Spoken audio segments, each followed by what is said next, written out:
யூதாஸை பற்றி பார்த்தோம். ஆனால் பேதுருவை பற்றியும் பார்த்துருவோங்க. தப்பா இல்லை, சரியா இல்லை. ஆனால் எப்படியெல்லாம் நம்ம வாழ்க்கையில் இப்படிலாம் சில பேர் வருவாங்களான்றதுக்காக சொல்கிறேன். சில நேரத்தில் ஆண்டவர் அப்பால போ சாத்தானேன்னு சொல்கிற அளவுக்கு நம்ம கூட இருக்கிற சில பேருடைய செயல்பாடு இருக்குங்க. என்ன பண்ணுறானே தெரியாது.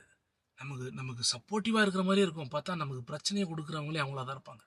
அதுக்கப்புறம் ஆறுதலாகவும் அவங்களா தான் இருப்பாங்க. ஆனால் அந்த சூழலை நாம் எப்படி கையாளுறோம்? இயேசு எப்படி கையாண்டார்? அந்த காதை திரும்ப ஒட்டி வச்சார். அதுபோல் நம்ம வாழ்க்கையில் நிறைய நேரத்தில் சில இடத்த ஒட்டி வைக்க வேண்டிய நிலைமையில் நம்ம இருக்கிறோம். அதை செய்ய கர்த்தர் நமக்கு தான் கிருபை கொடுக்கணும். அதை மையப்படுத்தி தான் நீங்கள் தூங்குறதுக்கு முன்னாடி ஒரு 10 ஜெப குறிப்புகளுங்க ஜெபம் பண்ணிட்டு படுங்க. நிச்சயம் ஆண்டவர் அற்புதம் செய்வார் உங்கள் வாழ்க்கையில். உடைந்த உறவுகள் குணமாக்கப்படணும். அப்படிப்பட்ட ஒரு காரியம் எங்கள் வாழ்க்கையில் நடக்கணும் ஆண்டவரே. தாங்களுக்குள்ளேயே தப்பாக நினச்சிட்டு இருக்கிறவங்களாம் மனம் திரும்பணும் ஆண்டவரே. அப்பா, ஒரு கிளியரான ஒரு திட்டம் எங்கள் வாழ்க்கையில் வெளிப்படணும். நல்லா ஜெபம் பண்ணிட்டு படுங்க, அற்புதம் செய்வார். ரெண்டாவது, கோபத்தில் எந்த விதமான காரியத்தையும் செய்யாமல் சமாதானத்தின் பதில் வரணும்.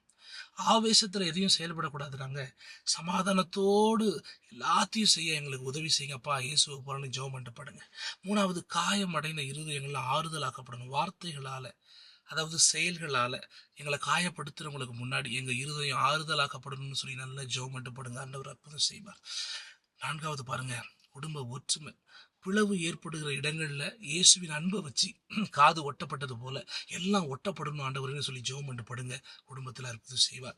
பிள்ளைகளுடைய மனம் பாதுகாப்பு. எங்கள் பிள்ளைகளுக்கு மன காயங்கள் அனைத்தும் உங்க கிருபையினால. இப்படிலாம் பண்ணுவாங்களா? யூதாஸ் இப்படி பண்ணாரு, இவரு இப்படி பண்றாரே, கர்த்தருடைய திட்டத்துக்கு தடையா நிற்கிறாரே பேதுரு, அப்படிலாம் இல்லை. அப்படி நிறைய பேருடைய வாழ்க்கையில் இருப்பாங்க. அதுக்காக நல்ல ஜெபம் பண்ணிட்டு படுங்க. தேவன் அற்புதத்தை செய்வார்.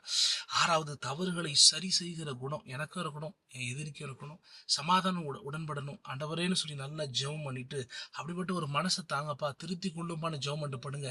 தேவன் அற்புதத்தை செய்வார். ஏழாவது, பகை நீங்கணும். எங்கள் குடும்பத்துக்கு எதிராக, குடும்பத்திலையும் சரி, நண்பர்கள் மத்தியிலையும் சரி, உறவுகள் மத்தியிலையும் சரி, வேலை ஸ்தலத்திலையும் பகை ஏற்படுத்துகிறவங்க மனம் திரும்பணும், நாங்களும் மனம் திரும்பணும். நல்ல ஜெபம் பண்ணிட்டு படுங்க, அற்புதம் செய்வார்.